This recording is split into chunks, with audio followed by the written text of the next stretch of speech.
Hello, dear children. How are you all? Hopefully, you all are happy, healthy, and excited for today's story. So, without delay, let's begin. Our today's story is about your favorite art form, that is Lippen art. Uh, our each artwork is having a story behind. So, today I will be sharing about Lippen art.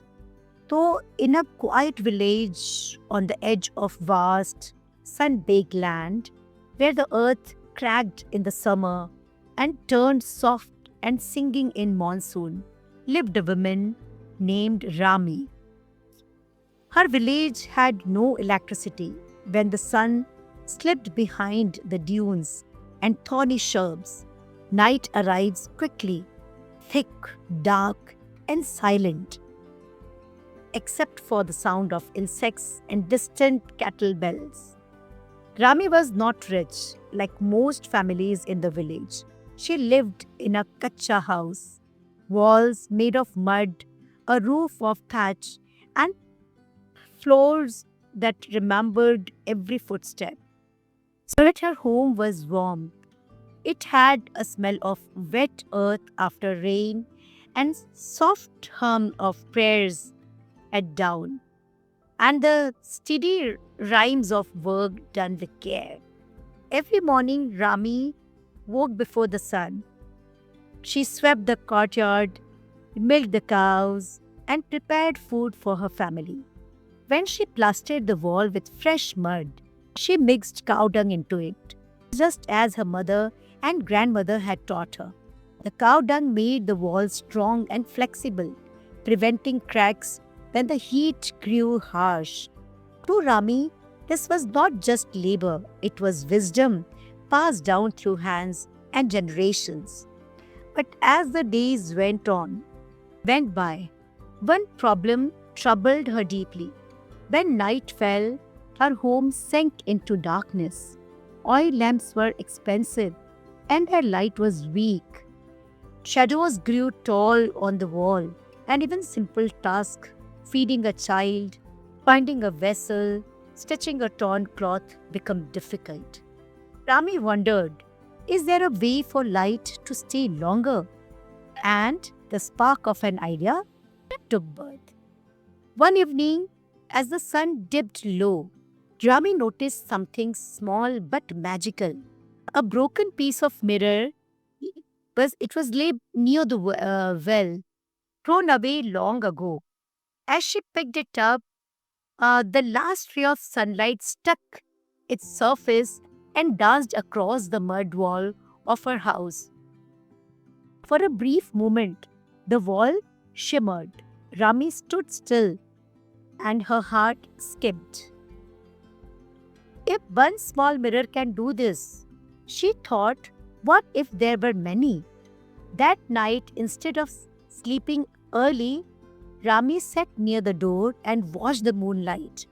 The moon rose slowly, pale and patient. When it touched the mirror shared in her hand, it reflected softly, spreading a faint glow. An idea took root, quiet, stubborn, and bright. The next morning, Rami collected broken mirror pieces from nearby houses.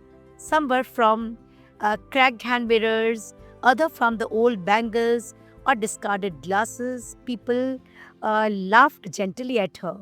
What will you do with all that? They asked. Rami smiled and said nothing. She prepared fresh mud mixed with cow dung, smoothing it carefully onto her walls. While the mud was still wet, she pressed the mirror pieces into it, slowly, thoughtfully. She didn't place them randomly. She arranged them in a simple pattern, circle like the sun, lines like flower water, dots like seeds waiting to grow. Her fingers moved with instinct. She was not copying anything she had seen before. She was listening to the earth beneath her palms. When the wall dried, they were no longer plain. They had stories embedded in them. And then the first night of light. The evening, the village gathered unknowingly around Rami's home. As the moon climbed higher, its light struck the mirror. The walls glowed, not bright like a lamp, but gentle, calm, and alive. Light bounced softly from one mirror to another, spreading across the room, and the darkness retreated. Children gasped. Elders leaned closer. This house is smiling, someone whispered. Inside, Rami's family could see each other's face clearly. The wall reflected not just light but warmth. For the first time, light felt friendly. And this ways, this from home, it reached to heritage. So soon, other women came to Rami. Teach us, they said. Rami showed them how to prepare the mud, how much cow dung to mix, how to press the mirrors so that they would stay. She taught them to trust their hands and their imagination. Each woman created her own pattern, some inspired by peacock, some by flowers, some by stars, and they saw every night. They began as a solution become an expression. The village homes transformed. Mud walls turned into glowing canvases. During the day, the mirrors sparkled with sunlight. At night, they whispered with moonlight. Travelers passing through the region stopped in wonder. They had never seen walls. They looked like they were breathing light. What is this art? They asked. The villagers replied, this is our way of living with the earth. Over time, this beautiful mud and mirror work came to be known as Lipan art, an art born from necessity, nurtured by sustainability, and shaped by women's wisdom. And then the world takes notice. Year passes, artists, architects, and scholars come from faraway places. They marveled at how natural material, cow dung, mud, and mirrors can create something so enduring and elegant. They wrote about it, they photographed it, they carried its story across borders. Lipan art reached museum, design studios, and modern homes. Yet its soul remained in the village, in homes that still knew the rhythm of sunrise and moonrise.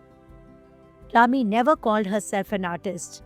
When people praised her, she said simply, I only wanted light in my home. And this ways quite legacy appear.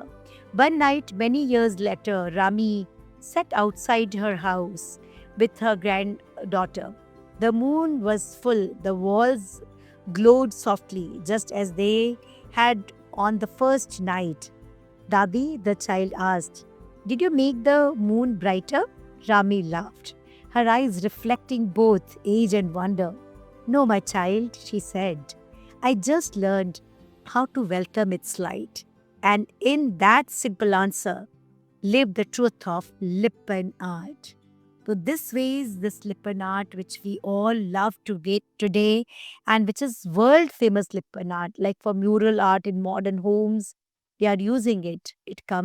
Its birth took place. So every story is having a lesson behind. So what is moral of the story? The moral of the story is true innovation is born when necessity meets creativity and respect for nature.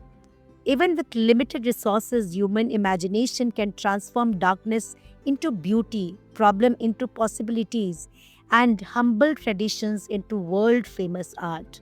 When we work with the earth instead of against it, we create solutions that last and the stories that shine for generations. So this is a beautiful moral we learn from today's story. Hopefully you all must have enjoyed today's story. Please do share this story of your favorite art form with your friends, relatives, neighbors, cousins, school friends, everyone. And please do subscribe to our channel. And tomorrow we'll meet with a new story. Till then, bye bye. Take care. Lots of blessings.